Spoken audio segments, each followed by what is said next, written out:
I'm thinking, one, about the cultural backgrounds of the people who are in the room, and not in a stereotypical way to like play an Indian song, to Right. play a song from like a sort of stereotypical song from Brazil or from China. I'm thinking really like, what is a song that I could play that somebody who's from that country, they'll look up and be like, how does he know this song? This is like a niche within a niche.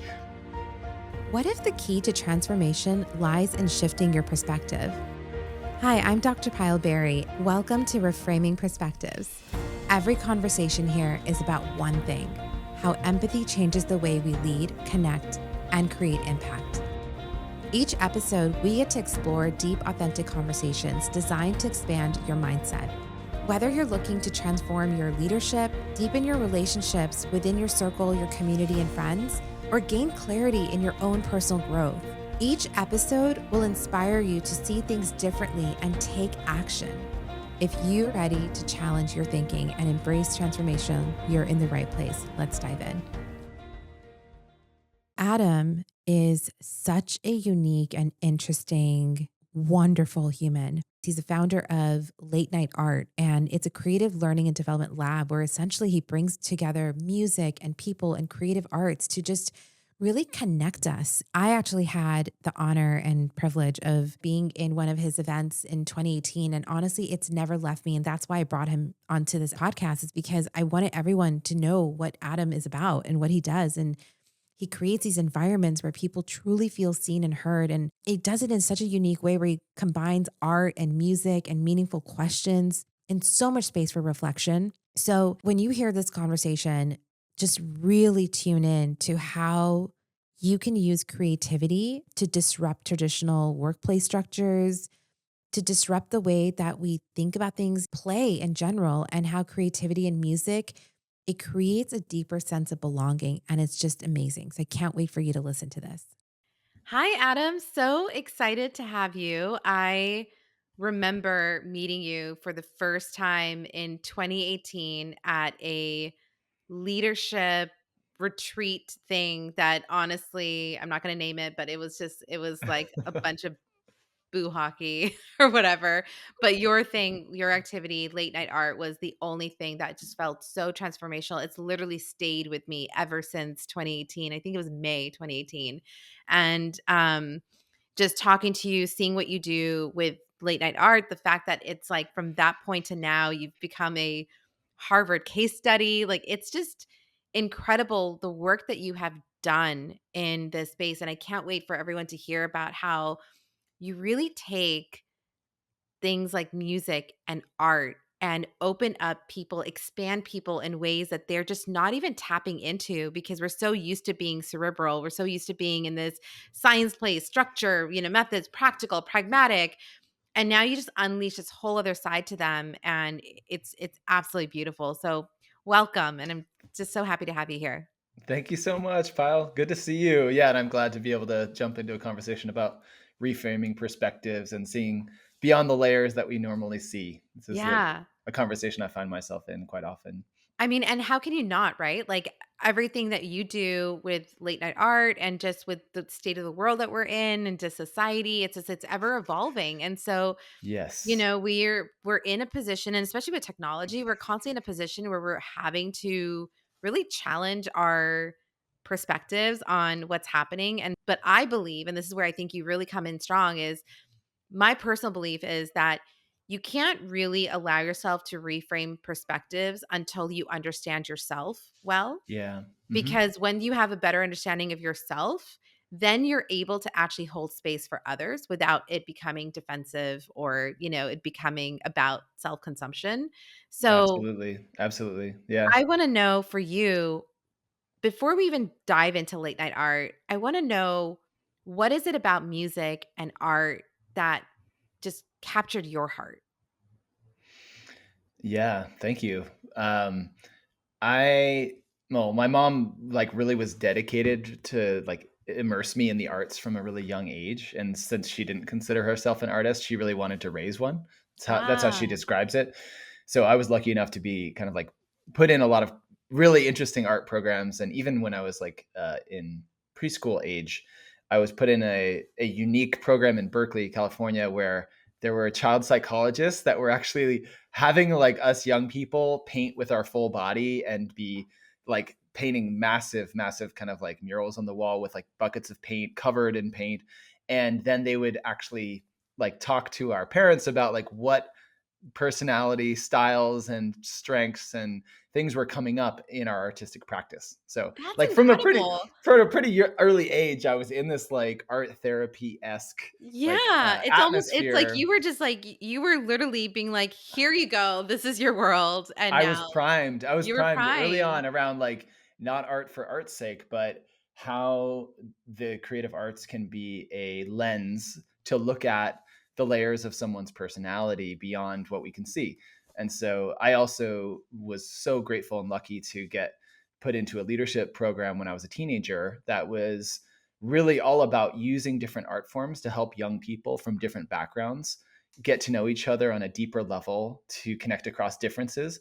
And the primary function of that program, which was called Power of Hope, was 50 teenagers and 25 adults from many different backgrounds, religious affiliations, coming together for 8 days outside of the world of technology and using the different art forms to kind of explore different parts of our identity. And so the impact of that on me was that I felt like I was an artist, but I realized that art can be used as a tool, like a Mhm. very effective tool to connect with other people. And I also just learned a lot about facilitation in that practice. And I was part of that nonprofit as a young like attendee, camper, student, and then a teaching artist, and then a facilitator, and then a trainer. And I've been part of that nonprofit for 22 years. So that Wow. organization has really impacted my belief about Yeah. art and music and creative writing and how these different forms can be used in a very intentional way. Yeah, that's so powerful. I love the fact that your mom was like, "I was never an artist, you are gonna be that," and now you're literally, like, living out her dreams, just being put into those where especially as a kid, right? Because, like, you're a sponge as a child, and it's Yeah. when you're the Mhm. most free and you're like, "Oh, I get to, like, be in this paint and roll around, fantastic," right? So, it's just incredible with that, but what do you see though? Like you were so immersed into it. So obviously it comes very naturally to you, but for those who it doesn't come naturally to and they can't connect the dots, like what would you say to them that could help them understand the power of what you just experienced? Yeah, well, I mean, I think you initially called out music and art, and Yeah. those I'd say are the two main modalities that I explore in my work and that I have found to be really effective in the world of business. Um, Mhm. that are kind of, I love the term pattern interruption. Mhm. And so I use music really intentionally, and then I use visual art also in group experiences as a way to get people out of their normal way of functioning and the way that people kind of expect like a team offsite or some kind of like conference or group gathering will go. It's like, okay, we come in, there's music playing, we do the thing, there's a keynote speaker, we mingle, we network, then we leave. And so I'm really interested in like disrupting that model. Yeah. And I'm always looking for ways to get people into a space where, I could see people leaning in, like their eyes open a little bit bigger. Like there's usually like an intake of breath when they are almost like stunned by the beauty of a moment. And usually it's one on one with another person where they realize, oh, wow, this person, there's so much more here than I had realized. Or they really see me. Like they express something that is just, it's kind of special in the world of work when you really have a moment where people see you on a deeper human level. And so I've just found that music, art, creative writing, and some of these other modalities are just a great vehicle to get people into that space. Late night art. When I came to it, I literally had never heard of this or anything, right? Sit down, long table, and there's paint and you're DJing up there with music, and it's almost kind of like musical chairs because like you stop the music and then you're finishing and you give a specific facilitation cue for of what we're supposed to be drawing, and then pass it on to the person next to us, and by the time that same paper comes back to you, it's like something completely different, but you've also learned so much about the people around you. Where did you come up with the concept of this, of like bringing all of this together?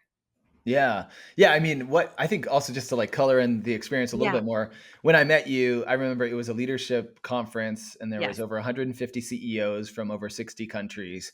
And everybody has their business and their kind of thing that they want to talk about. And so I was brought in part of the community building aspect of how do you like weave together, cross pollinate all of these amazing leaders in a way that feels authentic and it doesn't feel like a kind of a like networking, whatever Right. kind of experience, or speed dating or whatever it is. And Yeah. so I'd say what's unique about what we do is it takes people by surprise. There's always like an act of novelty.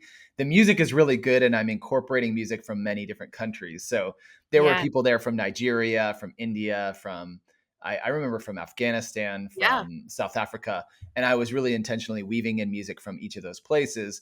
And I remember people coming up on stage and saying like, how do you know this song? Like, Yeah. and basically recognizing that the music made them feel like they were at home. So that was really special when people feel like they can lean in more because they feel seen.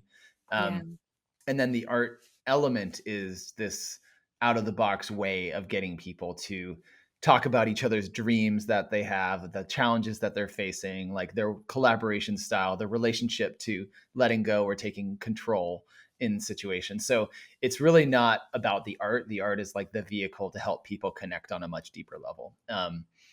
And so, yeah, I mean, it's been like a lifelong journey, and in a lot of ways, late night art Mhm. is become the evolution of who I am and the things that I love. And it's big intersection around like visual arts practice, curated music, and I used to be a DJ, and like music is a big part of my life. And then facilitation and group dynamics, and how do you basically take a group of people in a very short period of time, get the most out of their time together, so that they feel like you can turn a group of strangers into a community in Yeah.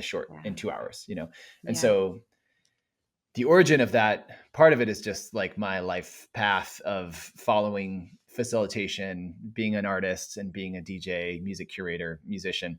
But when I was working for a nonprofit, which is the same nonprofit that put on the youth empowerment program that I went to, they're Mhm. called the Power of Hope. So I was an AmeriCorps member Okay. in 2010, and I was working in Seattle, and I was mostly designing and leading art space programs for young people in a high school who had been expelled from public school.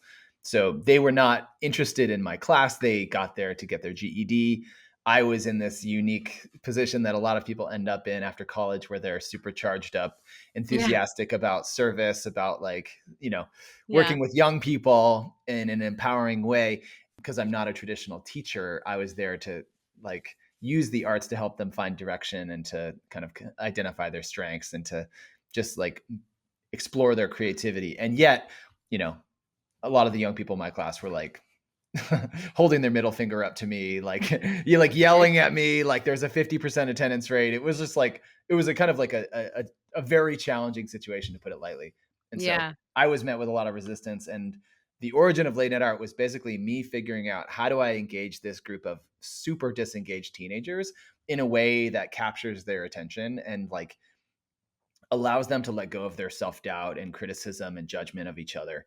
And so I was experimenting, putting canvas and paper on the walls, having them paint parts of it, move to different parts of the classroom, add to each other's ideas, using music as a way to kind of like shift the vibe and change the energy of the classroom. And all of that together like turned into a practice that was really effective in terms of like getting young people out of their head and getting them into like a more energetic, like playful, non-judgmental state. I did it in that classroom, and then I was doing it as part of that AmeriCorps program. I was working in a teenage like homeless shelter that was like a drop-in homeless shelter in Mhm. Seattle, and I was doing that same practice with the young people there. And then it just turned into something I was doing with groups of friends and became more of like a nightlife experience. Yeah. We added a three-course dinner to it. And then Nice. from there, it became something that we started doing in conferences and using it as a platform to have really difficult conversations. So it was more about like, how do you talk about identity or like race in a context that is creative and playful and experiential and not so heavy. And so Wow. we started getting invited into conferences. Our first ever corporate client was a DEI conference. It was for 50 DEI officers and to talk about identity. Wow. And so that was part of the trajectory. It was very organic. It was very pure in that, like, this is just what it kind of came Yeah. out of me, and also like the sort of party or event or gathering that I would want to be part of. That Yeah, was, absolutely. I mean, so many thoughts. First one is, I mean, perfect lab test, right? If you want to test anything, test it on teenagers that are just yeah, absolutely disinterested, disengaged. And what I also am hearing is also probably maybe somewhat believe that they're just kind of um been abandoned to some degree, right? Like individuals absolutely. that Yeah, teenagers who are just like, I don't like they're like, oh, you're not going to amount to anything. I'm not going to, like, they've already been given up on. And yeah, what you're doing is like you're bringing back hope. You're bringing back that like element of like purpose and creation, right? Because it's like self-belief comes through all of this work that you're doing. yeah, absolutely. And there's something really interesting because now Late Night Art primarily works with executive and leadership teams. So, and Mm. the interesting thing is like the resistance that I feel with people who have a certain level of power or influence, like, is quite similar to Yeah. teenagers. And Yeah. so there's a lot of that, like, arms crossed, kind of like sitting back. It's like No, what are skeptic. you going to tell me? Yeah, yeah, yeah. It's like, oh, art, like, I'm not creative, blah, blah, blah. It's like there's so Yeah. much of the similar resistance that I see in the teenagers Mhm. and the executives. So it's just interesting how we're all human, and Yeah. And that's the thing though, right? Like I talk about this often where say that we have this misconception that just because we evolve into like the title of an adult now, it's as if like we're supposed to have known like, oh, they're an adult so they know everything. Okay, but what if that adult was actually that kid that was neglected? What if that kid turned into that teenager who was expelled? What if that teenager then turned into, right? So it's like, no, you don't suddenly just because you have the adult title actually have the emotional coping mechanisms or the tools or the communication strategies to know how to handle these difficult things. You base it off of what you've always just seen and known how to do. And so by you opening that door up to using art in that way where again as adults like we just get too serious and I think it's just like just can we just let Yes. go of the seriousness? Like it's annoying. Like Yeah, let's talk about absolutely. serious. And Like I think that's what's kind of unique about like the work that I'm doing is, yeah. on one hand, there's like super deep, you know, art therapy, like, even like, let's talk about Enneagram or Strengths Finder, and Oh like yeah. your personality assessment and teen dynamics and conflict resolution, and like, let's talk about the state of the world. And Yeah. it feels very heavy right now. Right. Yeah. And it's like important conversations, and then on the other hand, there's like kind of light team building, like, let's like drink and do a scavenger hunt, or we'll like, whatever. It's like, there's a little less like Yeah. risk taking, like in Yeah. terms of like the organization, like going into the vulnerability of what's going on. And so Yeah. we sort of exist in the middle. Mhm. And I'm really interested in creating a space where people walk in and there's like a playful feeling of, oh, this is going to be fun Mhm. and not too much, and then like slowly taking them into the depths. Yeah. So Yeah. like, so there's like often a space of, we get to a place of depth and vulnerability that people just don't go at work, but it feels natural and not forced, Yeah. and people are opting in. I'm not forcing them into the space, and that feels so important because, so many people I know, like, who are in business right now, I mean, they absolutely hate forced fun or Oh forced yeah. connection. I mean, we all do, and It's that whole 95. thing, right? Like, "Oh, I gotta go to this team building thing." Yeah, totally. Yeah, Yeah. and it's kind of like a common thing it's like a common thing to hate, Yeah, like right. the sarcasm about trust Yeah. falls and all And then that. those same people come out, be like, "That was so awesome." Yeah, but then I'd say also 95% of the people I work with are probably in the I'm not creative camp. Right. And so then there's a constant, like, it's not justifying, but basically recognizing that the work that I do is not, it's not like for creative people or people who identify as artists. Right. We're using arts in a sort of unique way that is very accessible to everyone, and it's not about the outcome. So we're using the arts as a way to have deeper conversations and to build connection with people. Yeah. And Abs yes, of course, like, adults take themselves too seriously, and that's why the whole pattern interrupt is so important. Like, how can we pull people out of what they think? There's a lot of people who are like smiling and nodding, but internally are completely disengaged and have decided that they're going to be they're not really going to be compliant, Yeah. like, and I feel this way a lot in facilitated experiences. I'm like, you might think that I'm engaged, but I'm totally separated from this. And so how to get people to opt in is a whole magical process, Yeah. I'd say, and a big part of it is authenticity, like when Yeah. people realize that it's genuine, it's real, we're inviting them into this space. There's not like an ulterior motive, people will like nudge their way in, and they realize it's much better when they feel seen, and when people have a space of actually being able to connect with each other on like a level 4 versus level 3. It feels really good, Yeah. and it's kind of like, wow, people don't want to go back. Yeah. I mean, even like a couple things there, right? Like the point of like, oh, I'm not creative, so this isn't gonna make sense. It's like, again, it's like you're focusing on the wrong thing by like, I have to make sense of this. It's like, no, it's just it's okay if like, you're drawing a stick figure or whatever it is. Like that's not the point of that. I think it's also just kind of addressing that whole thing of like the fear of failure. It's like addressing that perfectionism, right? That people hold on to. And I think this is also where it's like comedy is so powerful for the same Yeah. reasons. Yeah. It's just like bringing that in. And so people get really scared of improv. It's like, oh my gosh, I can't think on my feet. I can't do this. But it's like, that's not necessarily the point of that, but it's bringing that piece together. I'm curious to know, like, in this experience, when you have that resistance, when you have those people that are coming in, they're like, oh, what is this going to be like? What has been some of the most powerful, if you can share a story about someone who's gone through your experience and like a truly powerful shift that they experienced after going through late night art? Yeah. There's a lot of stories that come to Yeah. mind. I mean, one, we were working with Procter and Gamble, which is, Hmm. massive, massive company. And there was an executive offsite in San Francisco. Each person represented a different country. So, Wow. one person represented Brazil, one person represented, like China. Like it was Wow. like huge. And so there's a lot of, like potential when people build friendships or relationships there that can like lead to incredible business collaboration and lots of different possibilities there. And the way that executive offsites often go is that they can feel, people can have a little bit more of a shell. They want to be professional, they want to like put their best foot forward, and so sometimes that doesn't lead to the deeper level connections that can actually have the most impact or potential. So I led an exercise that was called Board of Advisors, in which people are stating a challenge that they're facing in their life personally. So, and everyone is writing the challenge down in the form of a question. And so, one of the men in this room wrote down, "Will he get married?" Mm.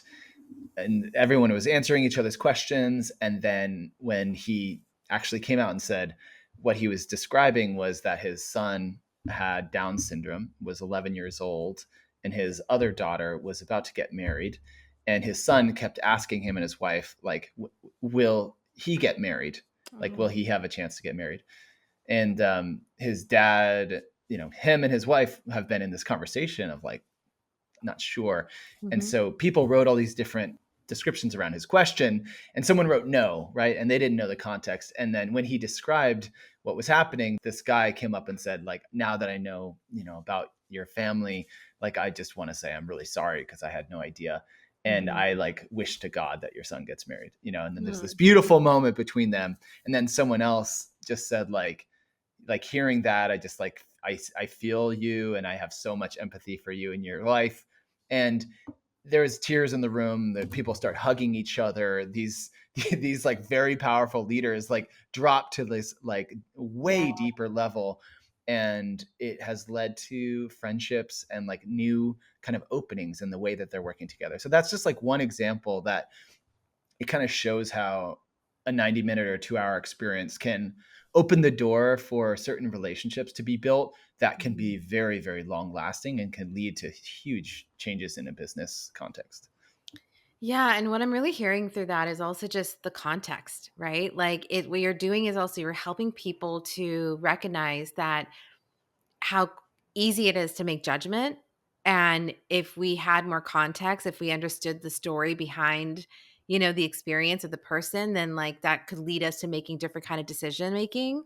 Absolutely. And yeah, this is a huge part of what I do, especially in leadership offsites, when people share a little story about their background and how where they come from.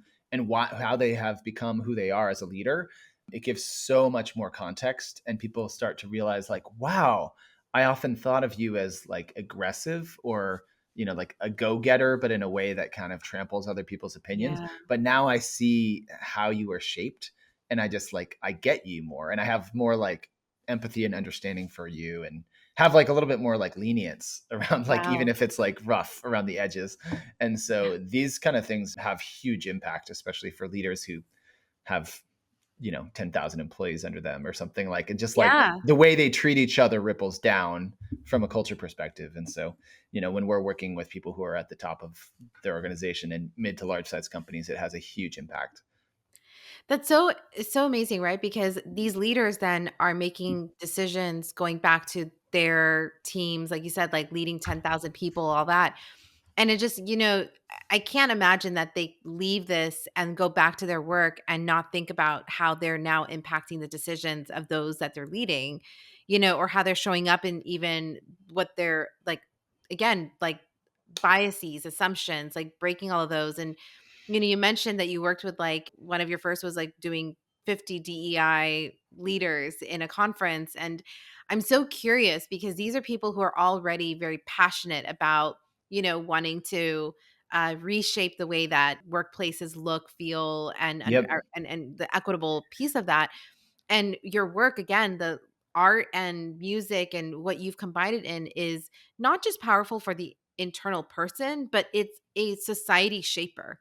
Yeah. And it's a Mhm. society shaper because you're working with leaders who have a lot of influence, who are then using that to go and really rethink the way that they're building stuff. So I'm curious to like, how do you see late night art being part of the societal shift that we need, want, or, just absolutely have to have in place? Yeah. Well, there's definitely, the new Harvard Business Review article I just like got at my house. It says like, we're still lonely at work, Oh, yeah.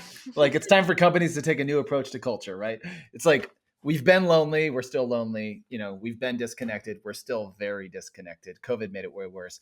I get to see under the hood of a lot of universities and organizations and see like what's really going on.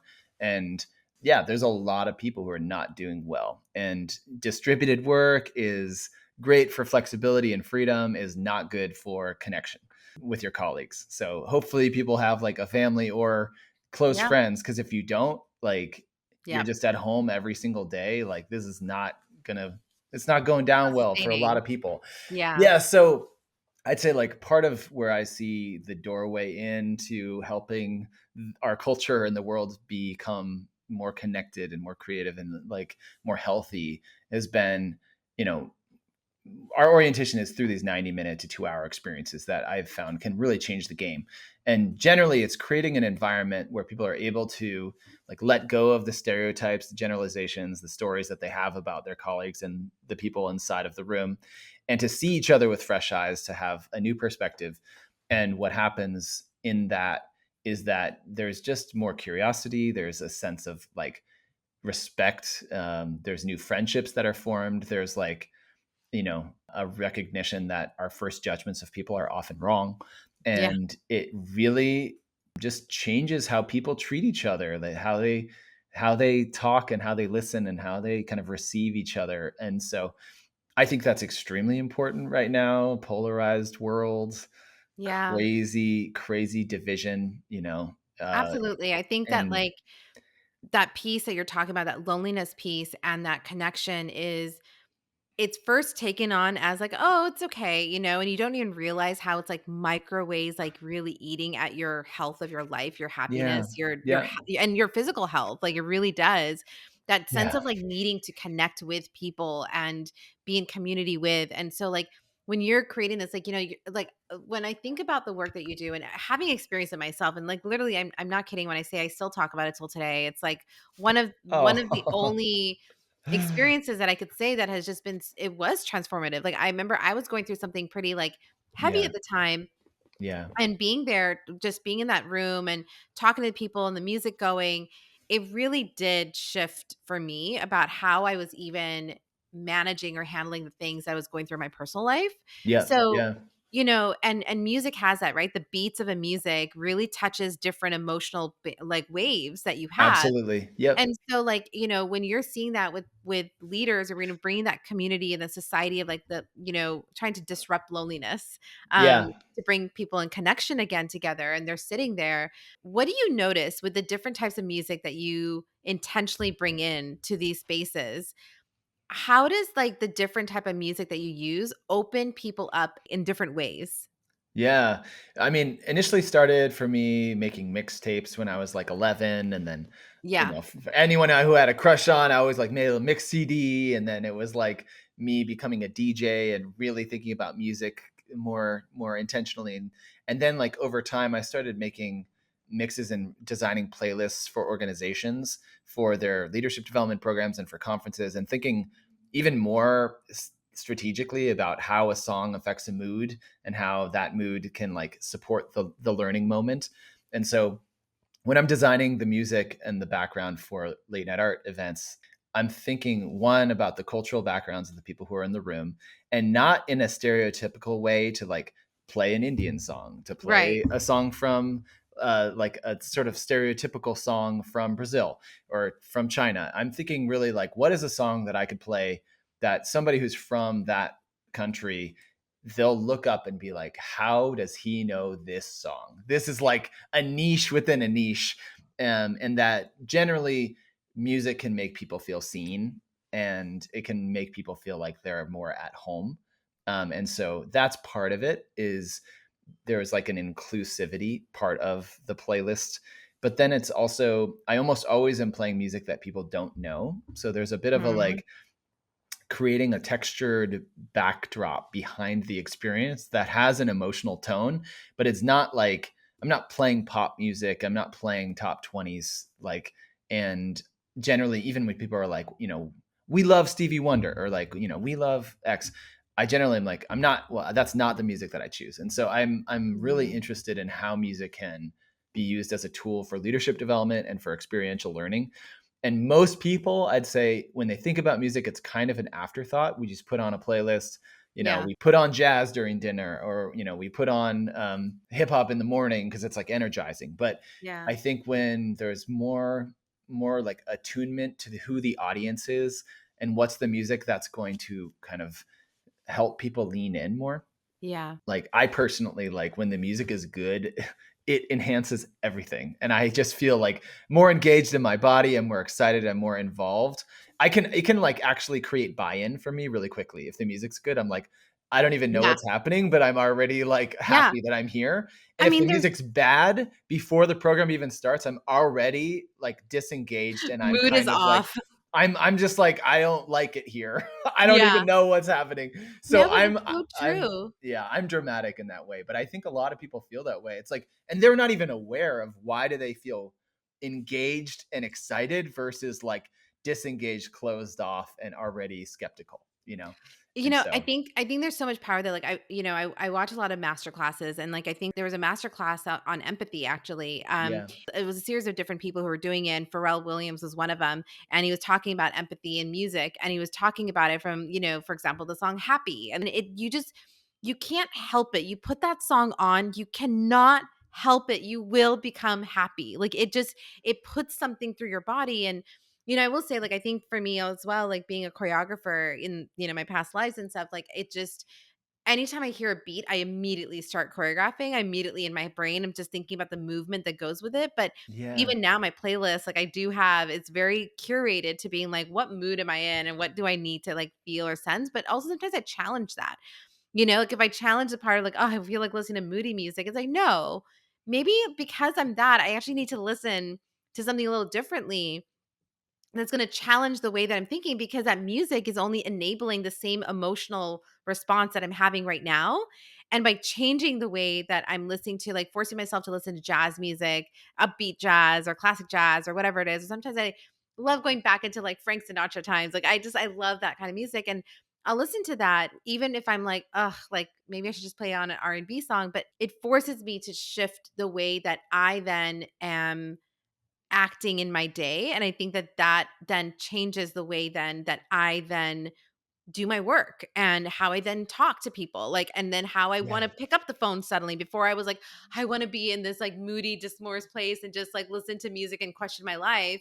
And I'm like, stop it, Pile. And like, I put on some other kind of music and suddenly I'm like, oh no, I'm good. Like, wait, Totally. stop going down that rabbit hole that we so quickly Yeah. and easily do It's on. powerful. Yeah, it's so Yeah. powerful. It totally affects our mood and like the atmosphere of a room. And in terms of like group coherence, I think about like a lot when we bring in a group of strangers into a room or a team, and people are in really different emotional spaces. Some people are, there is a big layoff maybe. And so everyone's like, some people are feeling very Yeah. sensitive. Some people are like exhausted because of the jet lag. Other people are like, there's just like so much that's happening when people come into a room. And so how do you create a sense of, like the group becoming one. Yep. And music, I think, is the most powerful and effective tool that I've seen to basically Mhm. create coherence in a room. And when you see people's heads bobbing, it's always like a good sign. And like, especially when you see an entire room and they're kind of like this. And Yeah. it's like this almost, I mean, it's not hypnotic, but there's like something that Oh, just gets people in the same rhythm. And, absolutely. I have a facilitator teacher. Her name is Nadia Cheney, based in Quebec. And she always would say, people who are in rhythm together cannot be in conflict. So Oh, I there's love there's that. something That's so really powerful of beautiful. like creating a group rhythm. And so I think music is a great way to do that. I mean, if you remember, right, like when COVID broke out, everyone's at home and we saw it like Italians singing on their balconies and, Yeah. and then TikTok, all the songs and dances that came out, like it was like that did become a unifying force for everyone. And it felt like that music and people getting on the balconies or in New York, everyone at 5 p.m., like banging for all the, the shift workers that were changing their shift. And it's like they had Yeah. those times. And it just shows again, right? Like it's this acknowledgement of like, we see you, we hear you, we're with you. And I think that that is one of the most like, people always say like, oh, sports is like one of the only activities that brings the world together, even in like war and all this. And I'm like, yeah, but sports is still a competing thing. So you have, teams, and then you've got people on either side watching it that are just like hating on each other because their team is winning or the team is this or not. But music is the one thing that actually brings everyone together. Totally. Yeah. Yeah, there's also a book that I was just reading that was comparing music and sports and how a lot of businesses bring in people who have been high performance athletes because of this team Yeah. energy. And this book, which is called Two Beats Ahead, was making a case that bringing in musicians Yes. who are more in a collaborative space versus a competitive space and who are more focused on innovation is more, Mm. basically was like a good they were making a case for innovation and like Yeah. how No, I people who mean, are musicians actually can be like a better case for the business than athletes. hands down. Yeah. Absolutely. Because with the other, you're creating, again, a competing energy. And it's really much driving into like the masculine energy of that, right? And it's just like this, like compete, ego, drive, all of those pieces. But with Yes. music, it's like, Exactly. it is that collaboration. It's And like when you think about like jazz, right? It's like someone's playing and then suddenly someone else is catching on the other beat, then another person's catching on a beat. And it's like you're yeah. working together to create rhythm that just like is like beautiful. Totally. Yeah, and I love the metaphor of the symphony, and even Yeah. within an organization, like everyone's playing an Yes. instrument. What is it like when we create music? But like the metaphor of late night art with the long table, we're building off each other's ideas, we're creating these collaborative pieces. Yep. Everything is about moving from me to we, from Yeah. like two individuals with different skill sets and backgrounds. What is it like when we blend and we kind of create an opportunity for us to work Yeah. together? And then with a room of 100 people, what does it feel like when everyone becomes a we? And that's really powerful. And I think music is a great metaphor for that. I Yeah. personally am not a competitive person. I'm more in the cooperative, like, let's do it Yep. together. Let's do life together. Yes. Um, I'm with you on that. I mean, I yeah, always say, right, there's 7 billion people in this world. There's enough for everyone. Like, we don't yeah. need to fight over it. Like we're good, and how can I champion you? And I'm curious about that. Like from your late night artwork and as people are in these, coming together, leaders that may have seen each other as like, oh, I thought you were combative. I thought you were a certain, like, it's like, wow, I didn't realize this about you. How does that then transform the way that they kind of create their own symphony within their teams?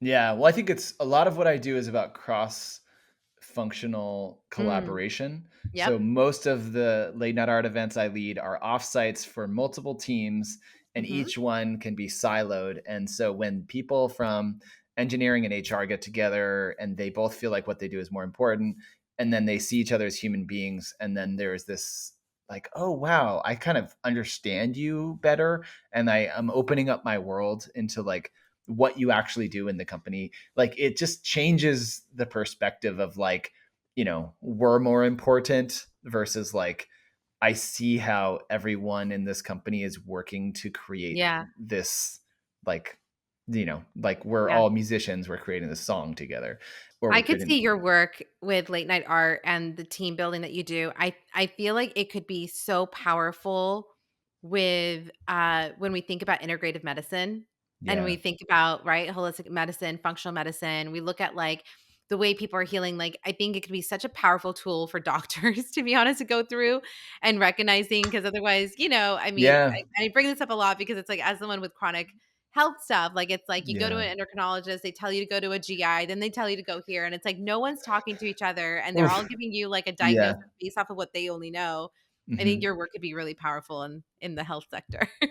Yeah, we work with a lot of doctors and nurses, in different like healthcare institutions and businesses around the United States, and there is a power in connecting like doctors and nurses and administrators who work inside of a system together and Mhm. creating an opportunity for them to realize like some of the doctors in an event that I just was in turned out a lot of these doctors actually were in they were vets. So like they were in like military combat and they Got had it. experienced things that like have like Right. led them to become healers. And they have these like really intense kind of like values that shaped why they turned into this profession. And when people hear that, they just understand each other so much better. It's like, oh Yeah. my God, like the kind of trauma that people went through to get to where they are and how important it is for them to be in this, so that kind of work, I think the doctors also never shared of themselves. They were always Right. about supporting others. In And so service. for them to share about their personal lives was totally new for this particular group of doctors that I was just working in this Catholic healthcare institution in Texas. And Wow. it was profound for them to actually take the courage to talk about their personal lives, which they had never done Yeah. in with their colleagues before. So I don't know. There's two different camps. Some people feel talking about your personal life and sharing vulnerably at work is not appropriate and let's Mm. just keep it professional. And then the other camp is, when you get to know people in your workplace on a human level, it allows you to work better. And I'm Yeah. certainly in the second camp. I think being too compartmentalized at work wastes a lot of time when you don't really understand who someone is or why, they're down because they're caring about their sick mother, or they have just, they're processing the grief of someone who's died in their family. And like, you're like, why aren't they responding to my email? It's like, it's just wild that people aren't aware of what's going on in each other's lives. And I think it creates a lot of wasted energy, a lot of wasted money and time. The lack of trust is, it's like uncomprehensible, like how much is wasted by people not actually getting each other. And I think Yeah. just since we spend so much time at work, if we don't feel seen, it's just, it's like a worse life. Yeah. How do you work with them? Like the ones who come in and they're like, I don't care to be vulnerable. Like there's a place and time for that. You leave it at the door, like some of that old school Yeah. mentality. How do they do with some of your late night artwork? Sometimes it's cultural, like I just did an Right. offsite with a global company and there was a woman. I had lunch with her afterward. She was a leader, and she was German. And she was just like, I hate this stuff. She was super honest. She was like, I hate talking about myself at work. I think this is absolutely awful. And she was like, I played along, you know? Yeah. And we had a really good dialogue where I was like, how has it been for you as a leader to not share of yourself? Like, where do you think that's gotten you? And it was just interesting to explore her perspective of like, I keep my friends separate. I don't want to have friends at work. And, I respect that perspective, but I just think it makes it a worse experience for people in the workplace. Yeah. Yeah. Um, so I'm not advocating that people need to be super good friends, but I think opening up the door to be seen and to see others Yeah. like in a more holistic way leads to much more ease and work flow in the collaboration, and just an empathy and understanding that allows for more efficiency and like higher performance. I generally believe that. Yeah, I mean, context changes the game for everything, right? Yeah. And Yep. so if you don't have context, how are you making those decisions? How are you working with people? Like the assumptions that just get built up in people create so much toxicity, right? Yeah. Decisions get made out of ego versus like actual compassion or like what's good for, right? Power becomes more important than actual collaboration. You see collaboration as a way of like, as if it's taking away from you and not seeing it as like, no, this is actually building on what you have to give. Absolutely. So, Yeah. that is just so incredible that, like, the way that you're able to take that and yeah, there's cultural pieces of this, right? Like, Yeah. Yep. how do different people from different places acknowledge that, like, I see this and maybe I can open the door a little bit to it, but, I'm still holding on to that cultural anchor. Absolutely. And a huge part of my work, I'd say, is around, like I said, leadership and leadership development. And it's leaders allowing themselves to be seen, allowing themselves to be more vulnerable with their peers and with their colleagues. And Yeah, so that is like similar in the first example I gave, where people are trying to put their best foot forward. They're trying to be professional and show that they have it together. But of course, everybody is struggling. And as we have learned, like the best way to connect with others is by sharing the ways in which we don't have our stuff together. That's what right. creates connection versus like, touting our successes and, where Absolutely. we went to college, et cetera. And so, Yeah, the yes. more polished someone is, the more the other person actually feels like they can't actually be themselves with you, Yeah. right? So Yeah. it's great to have those, and we wanna celebrate and champion those accolades and everything like that, but the connection of really feeling connected is only gonna come from being human. Of course. Yeah. And I get that it's tricky with all the power dynamics that are at play in terms of like people not wanting to be too vulnerable with their manager or their boss for Right, fear that they are seen as like not able to do the job, or that they right. don't have their stuff together. And so there's a lot that's at play, that why people are more protective. But generally, I think it is a really helpful to open the door a little bit more about what's going on for us, and being Yeah. honest about what's happening in our life and what's happening behind the scenes. Adam, like, your work is just so powerful and incredible, and I love how unique it is. It truly is a disruptor. It's a disruptor in the way that leaders who are leading big companies, society is seeing each other in the way humans are connecting as in your personal. At the end of the day, even though you're working with organizations and culture and work and people, like at the workplace, you're working with a human being who's going to take that and they're going to apply it into their personal lives. They're going to apply it into their work. And it's going to apply into the way that they also just like engage in society. Yep. So I just want to again appreciate you for everything that you're doing that I think is just so phenomenal. And I want to ask one last question is Sure. how would you like as you're moving forward, with late night art and with your own work and what you've seen and what you've kind of grown in seeing for yourself through the leaders and everyone that you're meeting, what is one perspective that you would hope that moving forward that people really reframe and what is something that you are taking in for yourself that you want to reframe in your work through your work? Yeah. I think the perspective that I'd like other people to refrain is, there's generally a feeling of like, what does art have to do with business? There's like kind of a separation. I used to have that separation. Like, I'm an artist, I'm not interested in business. And then I became a business owner, and then I started working inside of business. And so much of my work has been blending creativity and business. And I think the reframe is, how can people who are not artists or quote unquote creative people like become more open to using the arts in business to solve problems? And when I say arts, I also think of music, movement, theater, visual arts, creative writing, all of these different art forms have a place and have a role. And I'm really more interested in, instead of let's take a dance class or let's take a illustration class, like how can we use these different art forms in a practical way that is both like fun and cathartic, but also is practical and like strategic in a business context. So that's like one that I'm really, really passionate about.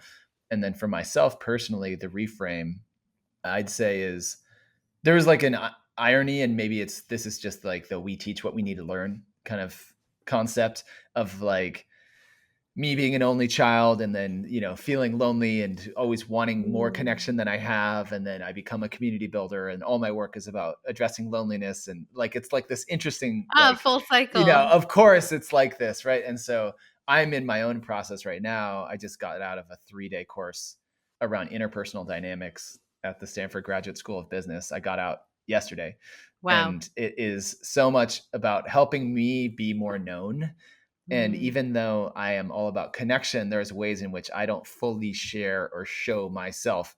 And that's such a strong value for me. And so there's a little bit of a reframe for me around like, how can I be more known? And like, what is Yeah. that next level of like allowing myself to be seen, like within my own team and just in the world.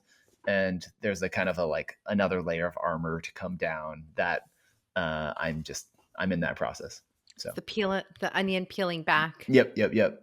Yeah, that's so phenomenal. And I know that you have really now started, you have trainers under you that are now learning your, way of building so that you're able to make impact even in because it's obviously can't be everywhere. So it's like you've grown a whole community of trainers as well that are taking your work and, are able to create that impact as well. Yeah, yeah. There's 9 facilitators with Late Nite Art, and so we have folks in the UK, in Spain, in the East Coast, Midwest, and 4 in the Bay Area, and we Wow. lead these experiences in 20 different countries now. So Wow. it's very international, and it's very relevant in this moment that we're in the world in terms of like how to use these experiences to help people open up and create more empathy with people who are different, have different views than them, and I couldn't yeah, I couldn't think of a more timely time than now for this. So, I just yeah, wanna say thank you yeah. so much, Adam, for coming on, for sharing this incredible disruptive community connection experience, and also just bringing so much more of your own story into it, and so people can really see that this isn't just something you do. This is, like, truly a part of the core person of who you are, and that's why it's so powerful, and I really believe that anyone who is a solopreneur, entrepreneur, founder, whatever, when your mission aligns so deeply with just the core DNA of who you are, there is no way that people are not going to feel it. And that's why I think Yeah. that late night art has been so transformational because it comes from the core of who you are. Yeah, people feel it. People feel the authenticity when it's there, when it's not, right? And so, Yeah. yeah, I have gotten that reflection consistently over the last 12 years of like, this is what you're meant to be doing. Like, you're on the right path, which is very validating. And then, recognizing like I'm doing the work that I want, Yeah. that I need to Yeah. have It's a done, full cycle. so it's a beautiful inquiry, of like Yeah. giving what I want to receive. Yeah. Yeah. Well, thank you so much, Adam, for being here and for sharing your story.